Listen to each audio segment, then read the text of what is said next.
It shouldn't be hung like a painting, just flat. It needs to be, something draped or, off center, draped. Give it some folds, big folds.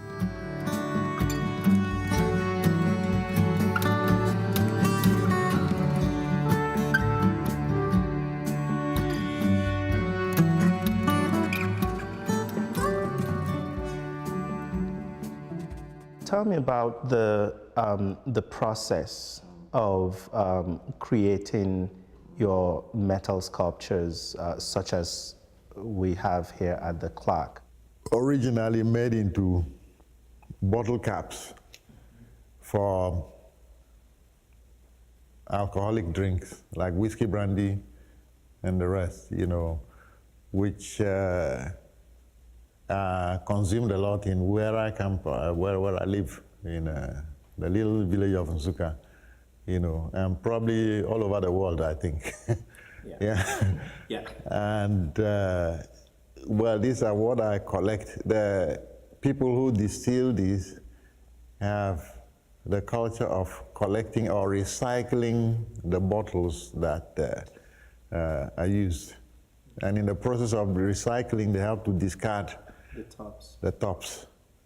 And so these become ready material for me to use, And I like the fact that they've been touched by human hands, at so many stages.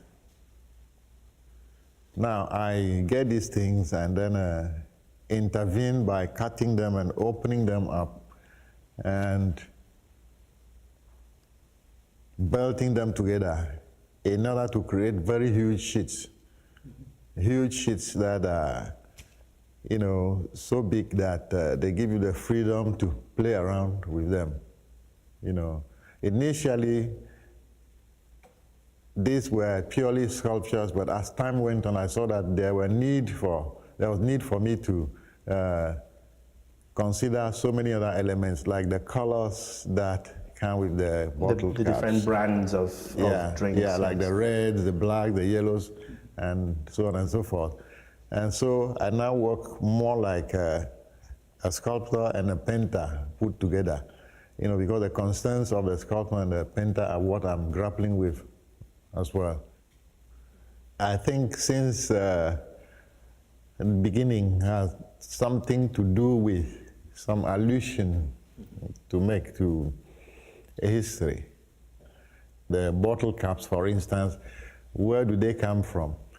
It's from the relationship between Europe and Africa that these bottle caps came to Africa. Not that we didn't have our own way of presenting drinks, but then this one of putting them in bottles and capping them, came from Europe. And in fact, drinks were among the items that Europe brought to Africa in order to start trading, with Africa. And drink, we saw, eventually became a currency, that was used in doing so many things.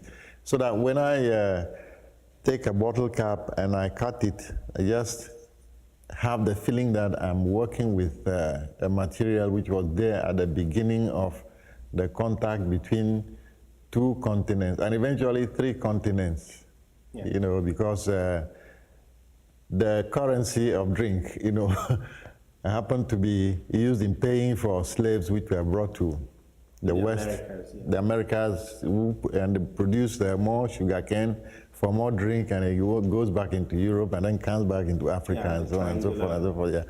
So the link between the three continents, that historical fact, I think drink has a lot to do with it. And then if you think about even my process of linking this thing, the link is not a very steady one. It's a very loose one in which things can move. It also has some symbolic meaning, to the relationship that you see between the three continents or peoples of the world now. One of the things that I've been fascinated by is your interaction with curators of your work in terms of their installation, that you insist on giving them the power to reconfigure your work. Yes. And do you see it falling to the floor? It could fall to the floor, do anything. Okay. Yeah. I'll show you some pictures. Play around. Of the, Yeah, play around. I don't know if you are used to playing around. Well, I would try. It's not in our nature. We all know that the human life or life is not something which is cut and dried. It's something which is constantly in a state of change. So many years ago I was a toddler, and now I'm old and gray-haired, and yeah, if things were so, I would have remained a toddler. And I want my artworks to kind of have that experience, or to replicate that experience. They are, at each time that they are brought out, it's an opportunity for them to take on a new shape. I think somehow it's my own way of finding out the artist in people. I know that there's artists in everybody, all of us. It's not only those of us who are calling ourselves or who are called artists who have the creative juice in us. It's in everybody. And the idea of giving freedom to people to configure my works is to kind of awaken that artist in them.